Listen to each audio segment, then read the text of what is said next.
c'est Dead Revolt de Royal Revolt et donc on se retrouve ici pour une nouvelle vidéo sur 5 astuces pour bien débuter sur Fortnite. Alors c'est pas des astuces de professionnels donc qui vont garantir la win, mais des astuces qui vont peut-être vous faire durer plus longtemps si vous n'avez du moins jamais joué à Fortnite ou très peu.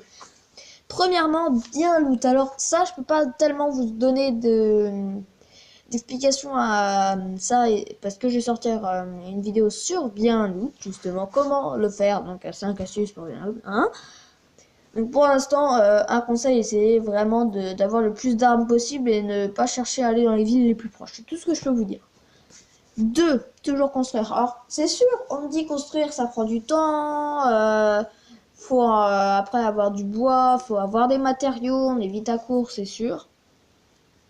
Mais à côté de ça, c'est vraiment super utile. Alors après, t'as plein de petites choses différentes comme le 1 par 1, le 2 par 2, le 2 par 1, tout cela.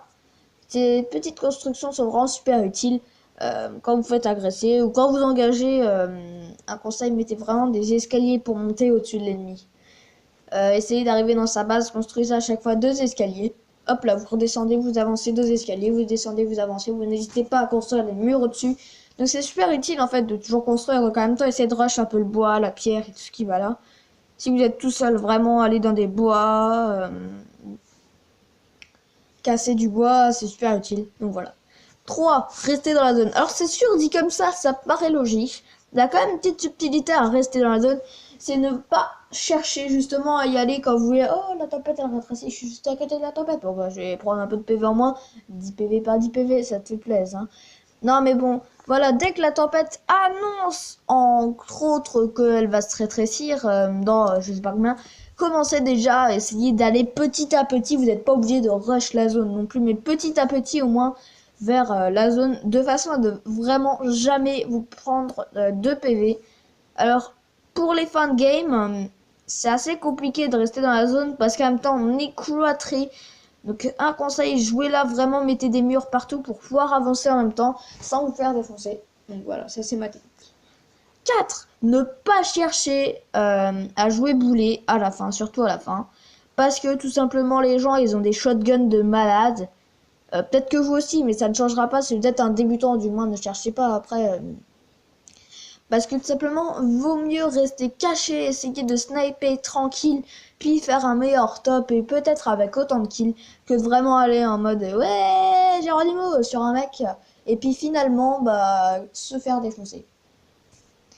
Et enfin, 5, faut vraiment toujours prendre les armes up parce que, comment expliquer, la R commune, donc la R c'est le Assault Rifle, c'est le fusil d'assaut.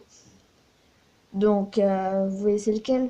J'espère, si vous voyez pas, tant pis. Une AR grise et une AR bleue vont avoir beaucoup de différences au niveau des dégâts. Par exemple, l'AR, on va dire, grise va faire par exemple 33 dégâts, 33 dégâts je crois par tir. Et une AR verte, imaginons, va faire 34 dégâts. Et si on calcule 33 x 3 égale 99, niveau PV c'est pas tip top, mais 34 x 3 ça fait plus de 100, donc vous avez quand même plus de chances de les avoir. C'est peut-être à 2-3 petits dégâts près, mais ça sert beaucoup. Et du coup, autre chose au niveau des armes up, c'est que tout simplement le fusil à pompe il a une particularité, c'est que vraiment le fusil à pompe spécialisé n'est pas auto, mais il fait beaucoup plus de dégâts. Vraiment, un conseil, prenez un auto et un normal, parce que ça fait vraiment beaucoup de dégâts. C'est assez commun quand même, les fusils à assaut spécialisés. Et franchement, ils sont bien. Après, entre un fusil d'assaut commun et un fusil à pompe, un fusil à pompe spécialisé commun et un fusil à pompe auto épique, prenez quand même le épique, je pense, il fera peut-être un peu plus de dégâts. En plus, il aura un avantage, il sera auto.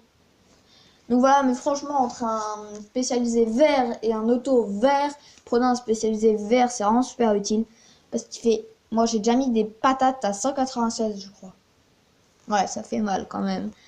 Donc voilà, c'est tout pour cette vidéo. J'ai essayé de faire court et de faire bref.